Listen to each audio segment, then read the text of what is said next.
अस्सलाम वालेकुम। आप देख रहे हैं करा सच। मेरा नाम मुबश्शिर लुकमान है और मैं अभी भी पोर्चुगल के शहर फारो में हूँ और वहाँ से मैं ये लाइव शो कर रहा हूँ। आज पाकिस्तान में बड़ी डेवलपमेंट्स हो रही हैं, यूके में बड़ी बड़ी डेवलपमेंट्स हो रही हैं।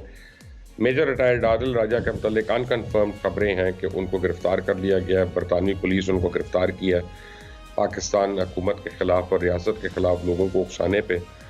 और मुझे ये भी पता चला है कि मोहित पीरज़ादा और साबिर शाकिर के ऊपर पर्चे कटे हैं इस्लामाबाद में और उनके लिए भी अब ज़िंदगी थोड़ी तंग होगी। लंदन के अंदर बैठकर जिस तरह से वो खुलेआम बोल रहे थे वो शायद उनके लिए पॉसिबल ना हो। पाकिस्तान में क्या चेंजेस हो रही हैं, ये इस्तेकाम पार्टी आ गई है। इस्तेकाम पार्टी से खुद उस पार्टी के मेंबर्स को तो बड़ी उम्मीदें हैं, मुझे कोई ज़्यादा उम्मीद नहीं है। लेकिन मुझे आज ज्वाइन कर रहे हैं खुर्रम रोकड़ी जो वो इस्तेकाम पार्टी के स्पोक्स पर्सन है और मुझे ज्वाइन करी है फौजिया कसूरी, किसी तारुफ की मोहताज नहीं है। आप दोनों का बहुत बहुत शुक्रिया। फौजिया कसूरी, बात यह है कि ये जो इस्तेकाम पार्टी है ना, मुझे इससे कुछ ज़्यादा उम्मीद नहीं है और इसमें अक्सरियत ऐसे लोगों की है जो परपेचुअल लोटे हैं और बगैर पेंदे के लोटे हैं, आवाज़ें बहुत ज़्यादा निकालते हैं और ये कहीं पे भी चले जाएंगे। ये उस पार्टी के सर पे तो जीत सकते हैं, अपने बलबूते पे नहीं जीत सकते। कई ऐसे लोग हैं। आपके ख्याल में क्या ये कोई फ़र्क डाल सकेंगे? बहुत शुक्रिया Mubashar for asking me on your show. पहली बात ये है मुबशर कि मैं आपको ऑनेस्टली बताऊं कि जब मैं पाकिस्तान तहरीक इंसाफ का हिस्सा भी होती थी तो ऑफ ऑल द पीपल जो हमारी जमात में होते थे और जिस किस्म के वो काम करते थे, उनमें से अगर कोई सबसे बेहतर लोग थे तो वो बेशक जहांगीर तरीन और रलीम खान साहब थे। और दे लाइक प्रोफेशनल्स थे वो। बहुत उन्होंने हिम्मत और मेहनत से काम करते थे पार्टी के अंदर और पार्टी के लिए उन्होंने बहुत कुछ किया। Having said that, besides these two, जितने ये मुझे, और मैं तो सारे लोगों को जानती नहीं हूँ जो साउथ पंजाब के, बिकॉज आपको पता है मैं पार्टी छोड़ गई थी 2013 के बाद, तो मेरा वैसे ही इतना अनसर्टन सारे मामला थे पार्टी के अंदर।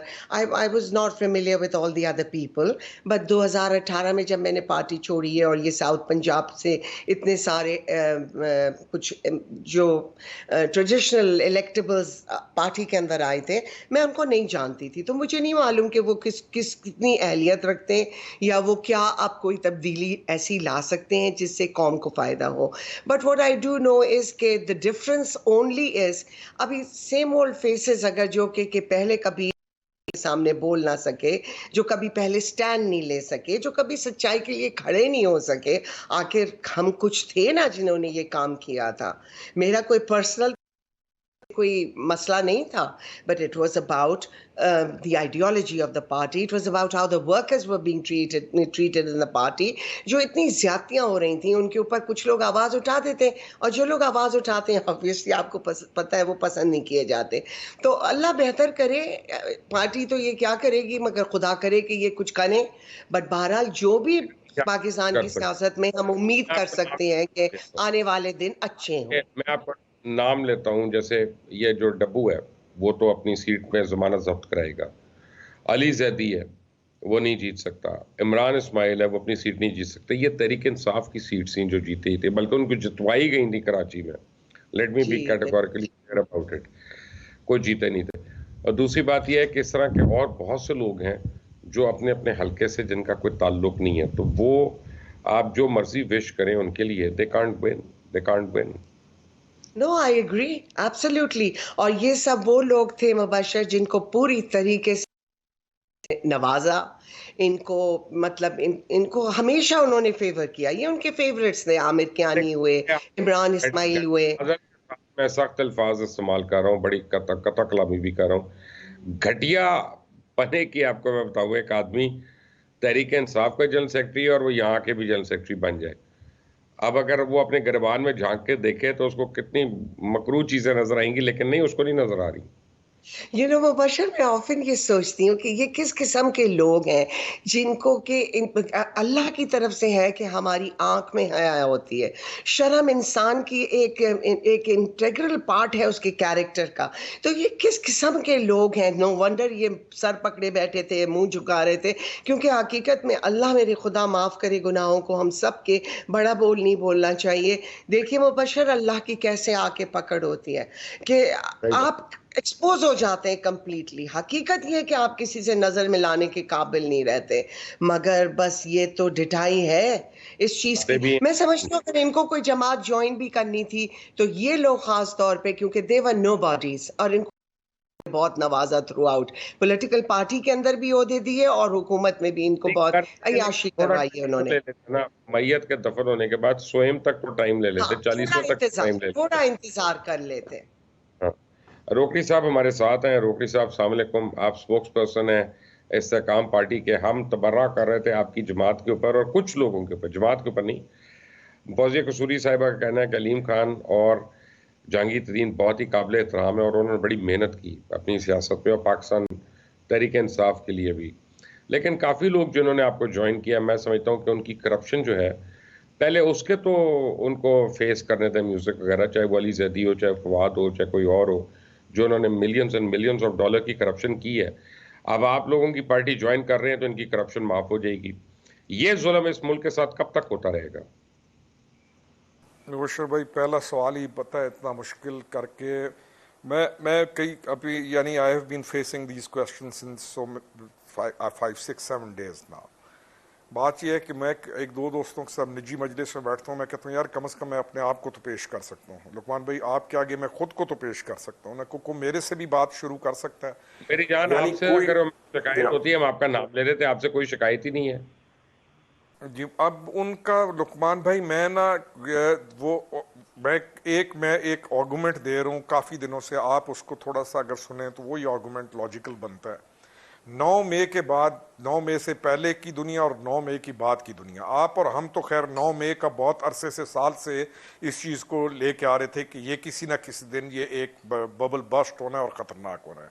9 मई के बाद की इन लोगों का आना, यानी मैं ये जाते कहाँ पे, मैं तो इनके बारे में एक आर्गूमेंट दे रहा हूँ कि ये कहाँ जाते और कहाँ पे खड़े होते। और अगर इन्होंने जेल में जी, जाते और कहाँ जाना है इन्होंने? इन्होंने जो पाकिस्तानियों का माल लूटा है, जो करप्शन की है, जो हराम खाया है इन्होंने। आप देखें, यही कहानी है ना कि जिसने एज हेल्थ मिनिस्टर इस मुल्क को लूट कर खा गया। सिरिंजों के ऊपर इसने पैसे बनाए, पैरासिटामोल के ऊपर इसने पैसे बनाए, वो जो थी मलेरिया की दवाई कोरीन के ऊपर इसने पैसे बनाए, और वो जो टीका जो 5,000 का था उसको 6-6 लाख रुपए का बिकवाया। आप कमाल करते, करप्शन के इल्जाम पे इसको हटा दिया और फिर पार्टी का जनरल सेक्रेटरी बना दिया। अगर ये इतना बिल्कुल ही सही। काबिल था तो हेल्थ मिनिस्टर के तौर पे क्यों हटा था? लुकमान भाई, मैं ना ये वाला जो है, मुझे कल भी एक दोस्त ने कहा कि आप एग्रेसिवली आर्गूमेंट किया करें। मैंने कहा यार बात यह है कि जो लॉ है, यानी जो इन चीज़ों के ऊपर मेरा बेटा भी होना और वो कानून के कटहरे के अंदर आ रहा है, और अगर उसने जुर्म किया हुआ है तो मैं उसके लिए भी नहीं बोलूंगा। I will not speak for anyone जिसके ऊपर कानून का इतलाक हो गया और गिल्टी साबित हो गया रोकड़ी और साहब, आप उसको बहुत पनिशमेंट अच्छे मिल गई। आदमी हैं। आप बहुत अच्छे आदमी और आप नफीस इंसान हैं। लेकिन आपको मैं एक अर्ज करता हूँ, अली जैदी ने जो मैरी टाइम में millions and millions of dollars खाए हैं, जो पूरे पाकिस्तान को पता है, वो अब वाइट हो गया ना। जो फवाद चौधरी ने करप्शन की वो वाइट होगी ना। रेडियो पाकिस्तान तक की बिल्डिंग बेच रहा था, लोगों को इसने अप्रोच कर लिया था। मैं कोई ऐसी बातें तो नहीं कर रहा कि ढकी छुपी हैं, जो जो मुझे कहीं साबित करनी पड़ेंगी आके। सबको पता है, पूरी दुनिया को पता है ये बातें। आप अब, मैं क्या क्या आपको किस किस मकरू चेहरे का आपको मैं सामना कराऊं? यानी एक दिन पहले तक सब कुछ ठीक था तहरीक इंसाफ में, तहरीक इंसाफ एक दिन के बाद बदल गई। यार यही लोग थे तहरीक इंसाफ। अगर ये कोर कमेटी में होते हुए, अगर ये उनकी काबीना में होते हुए, हर जगह होते हुए, अगर ये लोग अपनी आवाज नहीं बुलंद कर सके तो इसका मतलब है ये झूठे हैं, ये मक्कार हैं, ये दगाबाज हैं। आप बच जाए इन लोगों से, ये आपको भी दफन कर देंगे।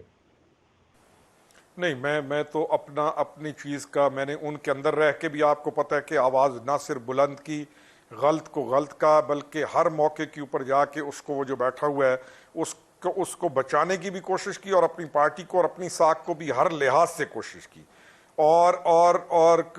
मैं अपना करैक्टर तो पेश कर सकता हूं कि यार हम गुनाहगार ज़रूर हैं, अल्लाह ताला हमारे पर्दे रखे, लेकिन हमने मजमूई तौर के ऊपर पॉजिटिव पॉलिटिक्स की।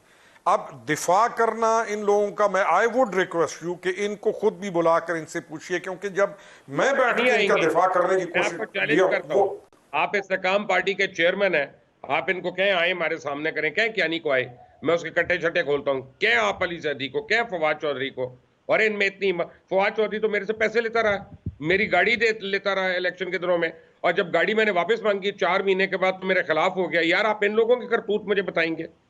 मैं तो नहीं नहीं, फर्स्ट हैंड आपको बता रहा हूं, मेरे से ज्यादा कौन मुबशर जानता भाई, है मैं इनको? देखें, मैं किसी के करतूत नहीं बताऊंगा, ना बताने मैं क्या पैसे क्या लेते रहे करतूत ये मैंने लोग, किसी के। पैसे लेते मैं रहे, कम से कौन है कम पूछे मैंने शरीफ से, मैंने उसके इलेक्शन के लिए पैसे किसने दिए हैं उसको? पूछिए और लोगों से, ये हाफिज फरज जो अभी पीएसओ बना, वैसे पूछे किसके घर में आके खाना खाता रहा है, खुद पूछे खाना कहां से आता था।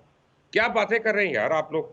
हम इतने गए गुजरे हैं, आप लोग इतने मासूम हैं कि आप चोरों को, डकैतों को, जिन्होंने इस मुल्क का खून नोच लिया, आप उनको अपनी गोद में बिठा रहे हो और कह रहे हैं जी हिसाब कर लें।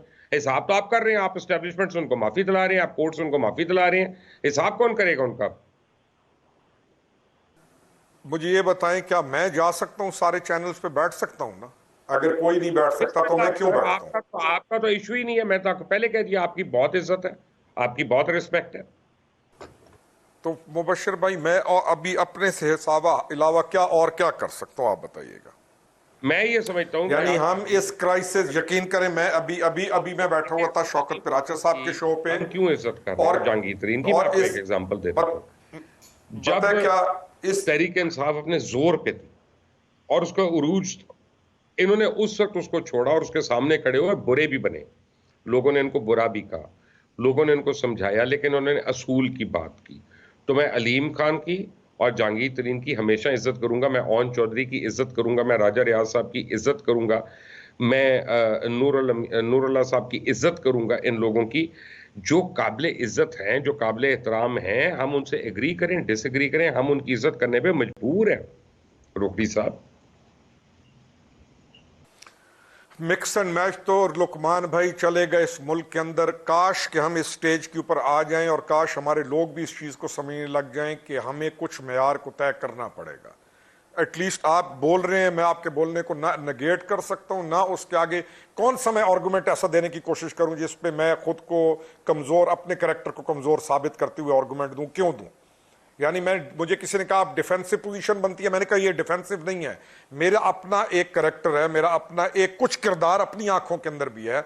मैं यानी आई वुड सजेस्ट कि आप किसी और सब्जेक्ट के ऊपर जाएं जो मेरे से रिलेटेड हो और जिस पे हम बात कर सकूं। वो रोना जो आप और हम पहले रोते रहे और जिसके रिजल्ट्स हम आज देख रहे हैं उस पे आए। मैं इस 18 साल से 24 साल, लुकमान भाई मेरा सुनिएगा, इस बड़ा ही फेयर कमेंट है एंड आई एक्नॉलेज दैट। और मैं अब इस पे नहीं आऊंगा, मैं अब इस बात पे नहीं आऊंगा आपके साथ, क्योंकि आपके साथ ये ज्यादती है। I agree with you. And Fauzia Kasuri Sahiba, मुझे एक बात बताइएगा कि सियासतदान तो पार्टी बदल लेते हैं, कलाबाजी खा लेते हैं, बगैर पैंदे के लोटे होते हैं ये लोग, तो इनका कोई दीन ईमान नहीं चले, ये तो जाके धुल जाएंगे। तो फिर उन एंकर्स का क्या कसूर है? अगर आज वो पीटीवी ज्वाइन कर लेते हैं, चाहे साबिर शाकिर हो, चाहे मुहित पीरजादा हो, चाहे इमरान रियाज हो, उनको भी फिर माफ कर दें यार। इनकी करप्शन, इनकी चोरी, इनकी चकारी, इनकी रियासत के ऊपर हमले, वो सब माफ किए। यही फवाद चौधरी जो कहता था तुम्हारे बाप से लेंगे आजादी, तुम्हारे गले से लेंगे आजादी, तुमसे ये करके लेंगे आजादी, और फिर जब एक दफा उसको एक जानवर की तरह भागना पड़ा है तो सांस फूल गया उसका, उसको समझ नहीं आ रही उसका नाम क्या है, वो नाम नहीं ले सक रहा था अपना। तो फिर इन एंकर्स को भी माफ कर देंगे और पीटीवी ज्वाइन करते हैं या फिर कोई और चैनल ज्वाइन करते हैं, फिर सबके लिए करते हैं। जब चोरी जायज है, चकारी जायज है, तो ठीक है, फिर फबिया। मुबशर, अगर ये सब चीज़ें जायज़ हैं, आप सही कह रहे हैं, तो फिर तब्दीली कब आएगी और कैसे आएगी? कुछ भी तो नहीं बदलेगा। आप ये देखिए, if it is always going to be the same faces roll over कर करके, देखिए, मैं ये समझती हूँ कि मे बी हर इंसान का एक राइट होता है, एक सियासतदान का, कि वो अपनी सियासी सोच बदल सकता है या अपनी पार्टी बदल सकता है अगर उसके इख्तलाफात हैं, पार्टी के किसी इश्यूज़ हैं उसके साथ। बट वो लोग जो अपने मफाद के लिए बदलते हैं वो अलग होते हैं, और एक वो लोग होते हैं जो पार्टी उसूलों पे छोड़ते हैं। तो हमारे लोगों को इस चीज को डिफरेंशिएट करना चाहिए। हर इंसान लोटा नहीं है मुबशर। मैंने भी पाकिस्तान तहरीक इंसाफ को देखिए, 2018 में छोड़ा हर था, बात ना मैं but I am not a लोटा, और मैं एक मैं बहुत ओपन छोटी इसलिए सी करता हूँ जमात। ताकि लोगों को पता हो कि मेरा प्रोग्राम देख के जो उन्होंने ओपिनियन फॉर्म करना है मेरे मुतल्लिक वो जायज करें। मैं एक आपके मुतल्लिक एक बात बता देता हूँ, लोगों को पता होना चाहिए कि फौजिया कसूरी मेरी कजन है, मेरी रिश्तेदार है, तो इसलिए मैं ऑब्वियसली मैं ज्यादा पोलाइट हूँ कंपेयर टू एनीबडी एल्स, और मैं बायस हूँ इस मामलों में, मुझे कोई इसमें प्रॉब्लम नहीं है। लेकिन अब मुझे एक बात बताएं कि जिन्होंने चोरियां की, जिन्होंने चकारियां की, जिन्होंने इस मुल्क को लूटा, फौजिया जी, हम उनको कैसे माफ कर दें यार? क्यों माफ करें हम उनको? मुबशर, आप मेरे साथ बायस मत होइए, बिकॉज़ आपको ज़रूरत मैं नहीं है बायस होने की। मैं अपने अल्लाह का दोस्तों के लिए शुक्र है कहता हूँ, मुबशर, मैं मैंने तो कभी मानता कोई हूँ, ऐसा मैं कमजोर मैंने आदमी हूँ, मैं हूँ ऐसा। मैंने मैंने मैं कभी कोई मानूंगा, ऐसा काम मैं नहीं आपका मुबशर इनकार करूंगा। मैंने मैं उस तरह का एंकर नहीं हूं जो कहूं कि नहीं मैं बिल्कुल न्यूट्रल हूं, मैंने नहीं बताना किस पार्टी को।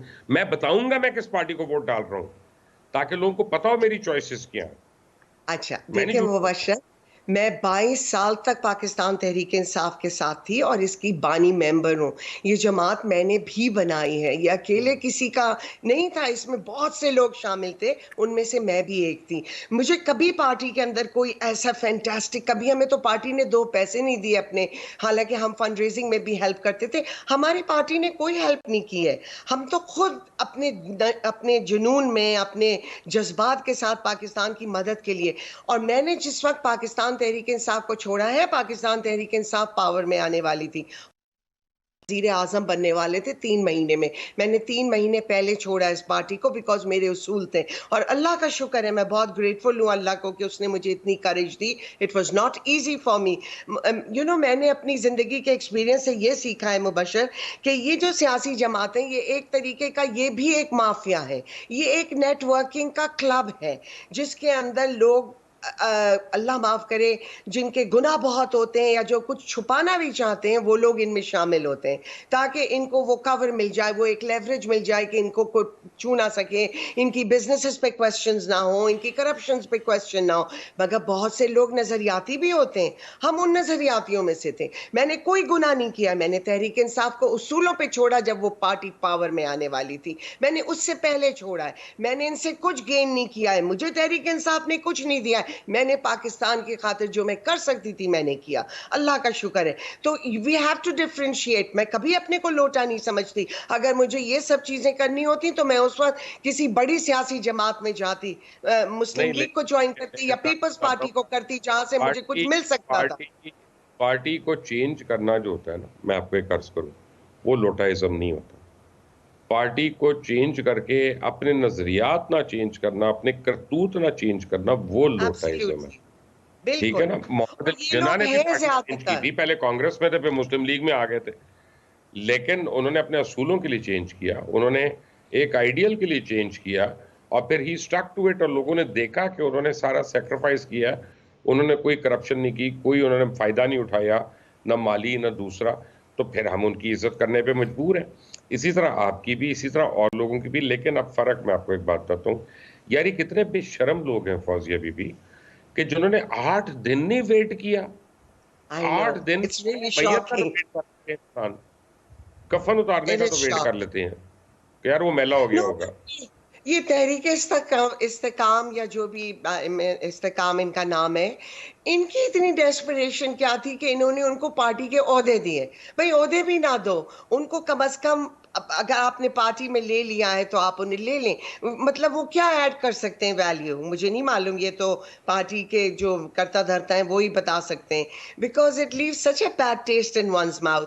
जब ये लोग अपनी बना रहे थे, चलें जहांगीर तरीन साहब और अलीम खान साहब, इनके डिफरेंसेस हुए, ये हुकूमत को उस वक्त छोड़ गए थे जब वो पावर में थे, और ये लोग तो आखिरी दिन तक बैठे रहे हैं और इतनी बड़ी बड़ी तकरीरें करके, और सर में गोलियां खाने वाले अली जैदी एक दिन गोली खा रहे थे, दूसरे दिन वहां खड़े हुए थे। शर्म तो नहीं आई आपको माइक्रोफोन के चौथी सामने, वाली गोली मीडिया के है ना, सामने खड़े होते हुए? वही गोलियां खा रहे होंगे जो हो सकता है उनका लीडर खा रहा था अभी तक। लेकिन बस हैविंग सेड दैट, रोकड़ी साहब, आपसे मैं एक सवाल ये पूछना चाहूंगा कि आपको इल्म है कि 9 मई को जो वाकयात हुए, उन्होंने पाकिस्तान की काया पलट दी है, और मैं ये समझता हूँ कि बहुत अच्छे के लिए पलटी है, क्योंकि अल्लाह का करम है कि पाकिस्तान के या दुश्मन जो है वो बेनकाब हो गए हैं, और अब किसी को कोई डर नहीं है, शर्म नहीं है, खौफ नहीं है उनकी गर्दनों पे पहुंचते हुए। और अब इंशाल्लाह वो दिन दूर नहीं है कि आदिल राजा, हैदर मेदी, या ऐसे जितने भी पाकिस्तान दुश्मन हैं, उन सबको एक्स्ट्राडाइट किया जाएगा और उनको कानून के आगे लाया जाएगा। जब पाकिस्तान को नुकसान पहुंचाने वालों को कानून के आगे आर्मी एक्ट के तहत पेश किया जा रहा होगा, तो उस वक्त इस्तेकाम पार्टी का क्या मौक़िफ़ होगा? सर मेरा मेरा मेरा मौक़िफ़ बड़ा क्लियर है। मैं पहले अपना मौक़िफ़ दूं और उसका आपको पता है। हर सूरत में इनको आर्मी एक्ट के तहत जाना चाहिए। 9 मई के वाक़यात जो हैं, इस जैसा वाक़या पाकिस्तान की तारीख़ में नहीं हुआ। हम तो इस चीज़ को बहुत अरसा पहले से प्रिडिक्ट करके इसके आगे खड़े होके इसके ज़ॉम्बीज़ के गालम गलोच और इसकी हर गलाजत का मुकाबला कर रहे थे, और आज तक हम उसको फेस कर रहे हैं, क्योंकि इसके साथ चलने वाले लोगों के कुछ एक तबके के दिमाग इस हद तक बंद हैं कि उनको यही पता नहीं चला कि ये पाकिस्तान के साथ क्या करने वाला है। और इतना बड़ा जुल्म कि उन्होंने एक शख्स को अपनी रेड लाइन करार दे के मुल्क को भी उसके ऊपर कुर्बान करने के लिए उनको आर नहीं आता था। हम इनमें से कुछ खबीसों के ये अल्फाज भी सुनते थे कि पाकिस्तान रहे ना रहे, ये रहे, और ये उसको इंडोर्स करता था और ये उसके ऊपर खुश होता था। तो 9 मई का जो वाक़या है उसको अगर देखा जाए तो भयानक तरीन तो है ही है, लेकिन शर में से खैर ऐसे निकलती है कि अल्लाह का शुक्र है कि इसके अंदर वो रिजल्ट्स हासिल नहीं हुए इसको जो ये सोच रहा था और जो इसके साथ एक ग्रुप सोच रहा था। अब खतरनाक चीज़ ये है कि इन लोगों को अभी तक एहसास नहीं है कि इन्होंने किया क्या है, और बहुत सारे लोगों को एहसास नहीं है कि इन्होंने किया क्या है। आहिस्ता आहिस्ता एहसास होता जा रहा है कि कितना बड़ा जुर्म हो चुका है। बट रोकड़ी साहब, मैं आपको एक अर्ज करूं ब्रेक लेने से पहले कि लोग समझते हैं कि ये पाकिस्तान का 9/11 है। मैं समझता हूं गलत है, क्योंकि 9/11 गैरों ने किया था, 9 मई अपनों ने किया। इसी पे नहीं 9/11 नहीं है, कहना ही जुर्म बनता है। Welcome back from the break. Rokhri Sahib भी हमारे साथ हैं, फौजे कसूरी साहिबा भी हमारे साथ है। रोकड़ी साहब, मैं अभी ना कुछ लोगों को मिला था, यहाँ पे गोरे लोग थे, यानी विलायत के आए हुए, पोर्चुगल, मेरी उनसे बात हो रही थी लंच टाइम पे, और वो मुझे कह रहे थे कि यार ये कैसे लोग हैं तुम्हारे अपने, कि जो मुल्क को ख़राब करने की बातें करते हैं, जो IMF को ख़त लिखते हैं, जो मुल्क तोड़ने की बातें करते हैं, जो अमेरिका में लॉबीज़ को पैसे दे रहे हैं कि यार तुम हमारे मुल्क में इंतशार करो, ये कैसी सियासत हो रही है तुम्हारे मुल्क में। तो मैं यूं सर पकड़ के बैठा हुआ, तो मैं क्या कहूँ उनको, मुझे बताएं मैं क्या कहूँ उनको। उनको कह सकते हैं हम, यानी उनको ज्यादा पता है कि ये सियासत क्या हो रही है, क्योंकि कल्ट डेवलपमेंट वो भी बहुत अरसा पहले फेस कर चुके हैं। मुबशिर भाई, हम किसी को क्या जवाब दें? सबसे पहला वरी हमारे लिए, आपके लिए, मेरे लिए क्या है?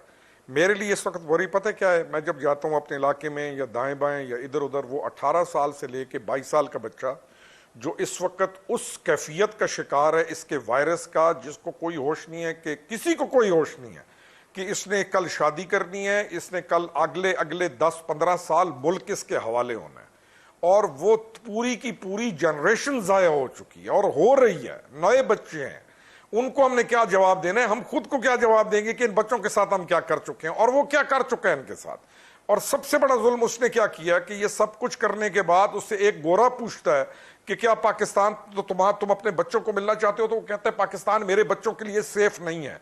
इनको आग में झोंक कर वो सेफ नहीं है, और फिर भी कितने मां बाप हैं, कितनी औरतें और कितने बच्चे हैं कि वो इसको डिफेंड भी कर रहे होंगे। इस तराजू के फुकदान का, इस अदल के या इस तराजू के फुकदान का हम किधर जाएंगे? हम जाएंगे कहां कि हम यानी एक ऐसी सोसाइटी को जन्म जिसमें रह रहे हैं कि विच इज विदाउट स्केल्स।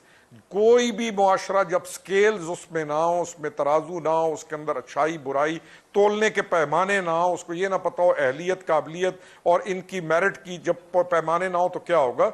मेरे लिए वरी यकीन कीजिए इस वक्त सबसे ज्यादा जो यंग जनरेशन है आपकी, जो उसका होगा क्या? फिर 25 करोड़ की आबादी है, मसलसल बढ़ रही है, कोई डायरेक्शन नहीं है, और अपने मुल्क के साथ दुश्मनी। फर्स्ट टाइम आप देखेंगे जो मर्जी होता था, जैसी मर्जी कैफियत थी, वतन के ऊपर ये आंच आने के लिए ये नहीं आते थे। इस जालिम ने मूवमेंट्स खड़ी की, और आज पाकिस्तान के बाहर वो जो ओवरसीज, जो बदतरीन कलंक का दाग जो ओवरसीज हैं, वो आपके झंडों के ऊपर जंप लगा रहे हैं, वो बड़े ऐसे गलीज नारे लगा रहे हैं। एक इंग्लैंड के अंदर वो स्क्रीन्स लगा के वो फखरिया कह रहा है, वो बद नस्ल नंग वतन और नंग दीन, कि मैं ये पूरे इंग्लैंड को बताऊंगा एट्रोसिटीज क्या है, नोइंग वेरी वेल कि ये वो लोग थे जो इन्होंने झूठी पिक्चर्स बनाई हैं। ये वो लोग थे कि इसके जब वारंट गिरफ्तारी निकले, पुलिस लेने गई, इसके घर के बाहर एक पूरा उन्होंने घेरा दिया हुआ था, पुलिस को मारा, पेट्रोल बम फेंके, पुलिस वारंट गिरफ्तारी लेने गई है, ये अंदर बैठ के गिरफ्तारी नहीं दे रहा और लोगों को लड़वा रहा है उनके साथ। मुख्तलिफ जगहों से उसने बंदे इकट्ठे किए हुए हैं, गिलगित से, पाड़ा चनार से, सवात से आके मिलिटेंट बैठे हुए हैं और वो एक जंग कर रहा है। और उस सारे पिक्चर को ओवरसीज के अंदर वो नंग वतन और नंग दीन कुछ लोग हैं वो दिखा रहे हैं। इंडिया में कश्मीर के अंदर जो हमारा हेल्ड कश्मीर है, एट्रोसिटीज की इस सदी की सबसे घिनौनी तरीन एट्रोसिटीज वहां पे हैं। उन्होंने इंडियंस ने आज तक अपने मुल्क का बाहर इस तरीके से उन्होंने प्रचार नहीं किया कि हमारे मुल्क के अंदर ये है। हम बोल पड़ते हैं तो बोल पड़ते हैं उनके हक में, लेकिन इन्होंने वो काम किया है कि जिसकी सजा किसको मिलनी चाहिए। They should be taken to the task. मैं तो और कानून के मुताबिक, और फिर कानून हमने अपने मुल्क के अंदर पिछले इन दिनों के अंदर कानून के साथ क्या होते देखे, और कानून बहरहाल सो मैनी थिंग्स के वो क्या करे तो आदमी करे क्या। कम से कम हम कोशिश करते रहे। मैं बच्चों के साथ बैठा हुआ था 4 दिन पहले, मैंने उन्हें कहा यार सारी चीजें ठीक हैं, लेकिन एटलीस्ट मैं उनमें से हूं और तुम मेरे साथ मिलके तुम उनमें से हो। हमने ऐसे मौके के ऊपर हमने तो ज्यादती नहीं की, हम तो अपने मुल्क के लिए खड़े रहे ना, हमें तो होश रहा। तो ये हमारे लिए तो एक ऑनर है। और इंशाल्लाह ताला आगे क्योस खत्म हो गया 9 मई के बाद, जो जरूरत है जिसके ऊपर आपको रिक्वेस्ट करूंगा कि जो सिटिंग गवर्नमेंट है, जो लोग हैं, इनके ऊपर हम चलें कि जरूरत है कि दे should be on one page और किसी भी मुजरिम को ना छोड़ें। पुरी साहबा, आपने कभी उनको सुना है? वो एक इंडियन है, साधुगर। जी मैंने सुना उनको। फौजी, आपने सुना उनको? जी मैंने नहीं सुना है। एक दफा उनका मैं एक इंटरव्यू देख रहा था। उस इंटरव्यू में उन्होंने कहा कि हमारी गली के पास एक चाय वाला है, जो जब मैं उसके पास चाय पीने रुकता हूँ तो वो बताता है कि विराट कोहली ने क्यों अच्छी शॉट नहीं मारी और वो आउट हो गया, अगर इस तरह खेलता तो आउट ना होता। फिर उसने अगले दिन बताया कि मोदी जी की जो इकोनॉमिक पॉलिसी उसमें क्या क्या गलतियाँ। फिर उससे एक और दिन के बाद उसने बताया कि हिंदू मुस्लिम फसादात जो हैं वो किस तरह खत्म हो सकते हैं, उसका क्या तरीका है। तो साधु जी कहते हैं कि जी उसको हर काम आता है दुनिया का, उसको सिर्फ अच्छी चाय नहीं बनानी आती जो उसका असल काम है, और वो नहीं दे सकता। और यही मैं जब हैदर मेहदी का वीलॉग सुनता हूँ तो मुझे लगता है कि एक आदमी कनाडा में ऊबर चलाता है, मेहनत करता है, अपने बच्चों को पालता है, अच्छी बात है, लेकिन वो दिफाई पॉलिसी भी बताएगा, वो मुआशी पॉलिसी भी बताएगा, वो जोग्राफियाई पॉलिसी भी बताएगा। कि क्या हमारे कुछ साथियों को जो ओवरसीज में है उनको यूट्यूब और ये जो माइक है इसकी ऐसी लत पड़ गई है कि डॉलर कमाने के लिए कुछ का कुछ बक देते हैं ये लोग पकड़ के। that is true. Yes. Mubashar, देखिए मैं आपका प्रोग्राम देखती हूँ और आप काफ़ी इस सब्जेक्ट पे बात करते हैं, विच इज़ वेरी इंपॉर्टेंट, और करनी भी चाहिए। ओवरसीज़ पाकिस्तानीज़ हमारे लिए, हम हमेशा समझते थे, एक बहुत बड़ा एसेट है, और अभी भी मैं समझती हूँ that they feel for Pakistan, वो पैशनेट हैं, वो पाकिस्तान के लिए अच्छा चाहते हैं। मगर इस वक्त मेजॉरिटी ऑफ देम ये इस कदर, I don't know what it is, कि ये पीटीआई के ऐसे झांके में आए हुए हैं, ये तहरीक इंसाफ के, कि ये इतनी गलत प्रोपेगेंडा, इतना फॉल्स प्रोपेगेंडा कर रहे हैं। But the sad part is कि यहाँ पर हमारे जो फॉरेन मिशंस हैं, स्पेशली मैं बात कर रही हूँ यूके की या वाशिंगटन डीसी के अंदर, जहाँ सबसे ज़्यादा ये हंगामे किए जा रहे हैं, इनको ज़्यादा एक्टिव होना चाहिए, इनको फोर फ्रंट पे होना चाहिए to counter this false narrative. आप ये देखिए कि सबसे ज़्यादा करप्शन मेरे आपके कहने से नहीं, बट ट्रांसपेरेंसी इंटरनेशनल ने बताया था टेन्योर में हुई है। पाकिस्तान के अंदर इतनी रिकॉर्ड करप्शन कभी नहीं हुई, करप्शन फाइनेंशियल, जितनी इनके दौर में हुई। अच्छा, रिपोर्टर्स विदाउट बॉर्डर्स, ये एक अगेन इंडिपेंडेंट जर्नलिस्ट का ग्रुप है।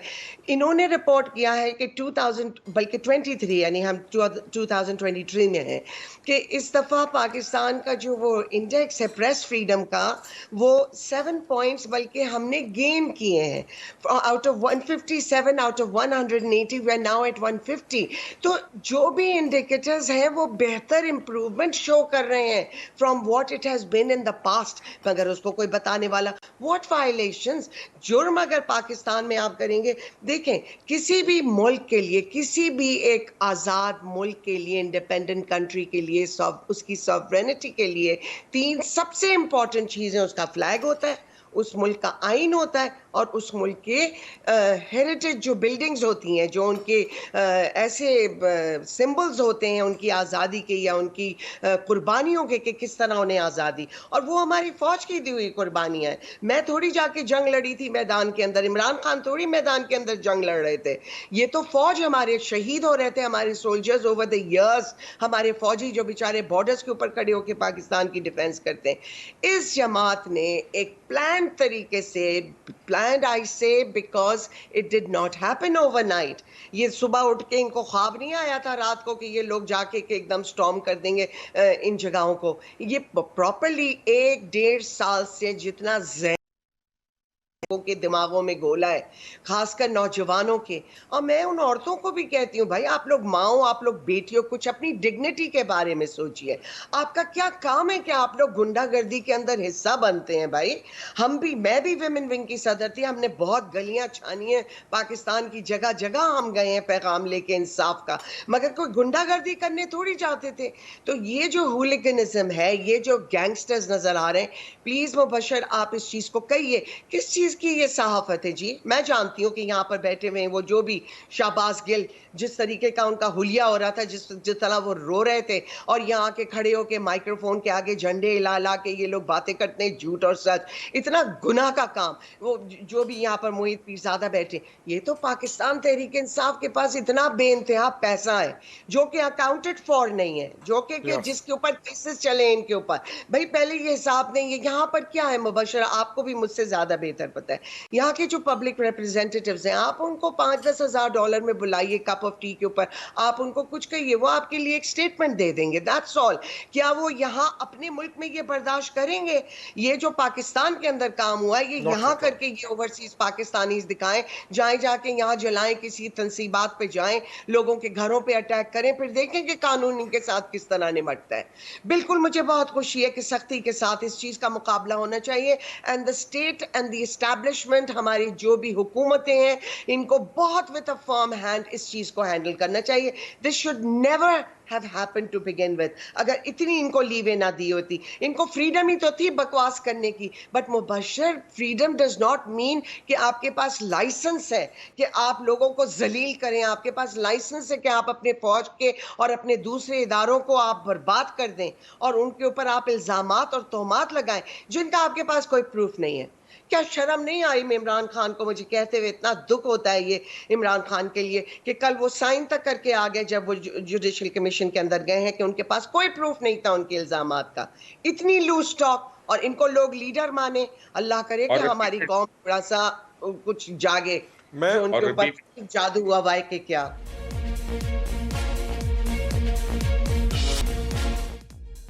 Welcome back from the break.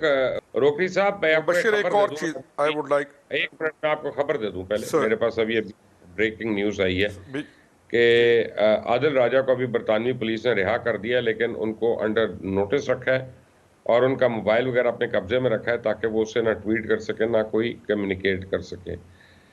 क्या ऐसे लोगों को पाकिस्तान बुलाकर इनको आर्मी एक्ट के तहत इनको फड़कना चाहिए कि नहीं?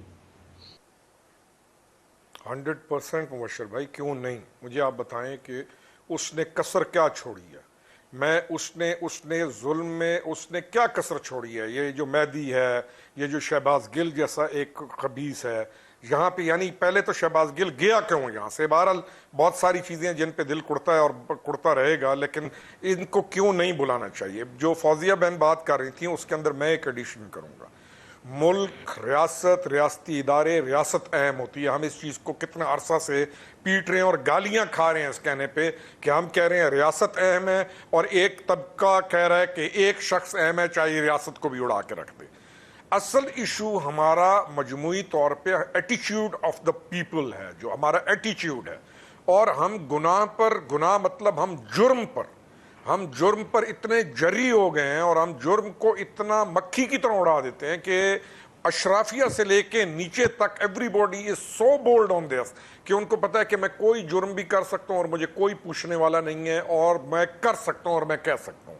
क्यों? क्योंकि प्रेसिडेंट सेट हुआ, उस बंदे ने प्रेसिडेंट सेट किया, 4 साल की हुकूमत के अंदर उसने प्रेसिडेंट सेट करके कौम को ऐसे रास्ते पे लगा दिया कि जो भी तुम जुर्म करोगे तुम्हें कोई नहीं पूछ सकता। हल हमारे पास क्या है? We have to go to the solution. हल ये है सर कि रिट ऑफ द गवर्नमेंट और अदल का निफाज के अंदर अदल बेरहम होता है, अदल जालिम नहीं होता, अदल अदल अदल जुल्म नहीं करता, लेकिन अदल रहम भी नहीं करता। जो जितना जुर्म होता है नफरत बकदर जुर्म करते हुए अदल करता है, और मामलात जो तमाम महकमे हैं वो अपना मामला पूरा करते हैं और अपना काम पूरा करते हैं। ये जो हमारे अंदर काहिली की एक आदत है, और हम बहुत सारी चीज़ों को कॉलोनियलिज्म के असर के अंदर आके बहुत सारी चीज़ों को माफ़ कर देने की जो हमारी आदत है, जॉब थ्रेट नहीं है। दिस इज़ द टाइम हमें अपनी चीज़ों को ठीक करना चाहिए, और इस चीज के ऊपर कोई हमें रिलैक्सेशन नहीं दिखाना चाहिए, बल्कि जो रिलैक्सेशन दिखाने का कहे हमें उसको भी मुजरिम समझना चाहिए। और हम एक दफा अपने मुल्क को लॉ के तहत लेके आए, एक दफा कानून का निफाज करें, क्योंकि ये कौम इतनी बेखौफ हो चुकी है, जबान से भी, कलाम में भी और अमल में भी। अमल ज्यादा ये बेखौफ और जरी हो गई, इसके अंदर एक बहुत बड़ी तादाद कलाम में किसी की इज्जत महफूज नहीं, and they can say anything without balance, without तराजू, विदाउट, दे विल नेवर जज अ थिंग। और फिर अमल का सबूत उन्होंने दिया 9 मई को। Let's stop it. हम तमाम को इकट्ठा होके वंस एंड फॉर ऑल एक प्रेसिडेंस को सेट कर देना चाहिए उसके बाद, ताकि जुर्रत कोई ना करे आइंदा ये काम करने की, तब इनके दिमाग कूल डाउन होना शुरू होंगे। करें ना किसी और मुल्क के अंदर ये बदमाशी। मेरे साथ ये बात करते हैं ओवरसीज में लड़के बैठे हुए दुबई के अंदर डायलॉग मार रहे होते हैं, मैंने कहा वहां पे दुबई के अंदर खड़ा होकर। बहुत शुक्रिया। पाकिस्तान में और पाकिस्तान के बाहर जगह पे 9 मई के जो आलाकार हैं जिन्होंने पाकिस्तान को और रियासत पाकिस्तान को नुकसान पहुंचाने की कोशिश की, घेराव किया, जलाव किया, तोड़ाव किया, लोगों को उन्होंने वहाँ पे तंग किया, उन सब के गिर्द घेरा तंग हो रहा है। लोग हर जगह भाग रहे हैं, लेकिन भागने को अब जगह नहीं मिल रही। और पाकिस्तान, हुकूमत पाकिस्तान और रियासत पाकिस्तान दोनों अब जीरो टॉलरेंस पे इसके ऊपर काम कर रही हैं। इसके मुताबिक जो भी खबर आएगी मैं आपको दूंगा। But stay tuned until the next time. Allah Hafiz.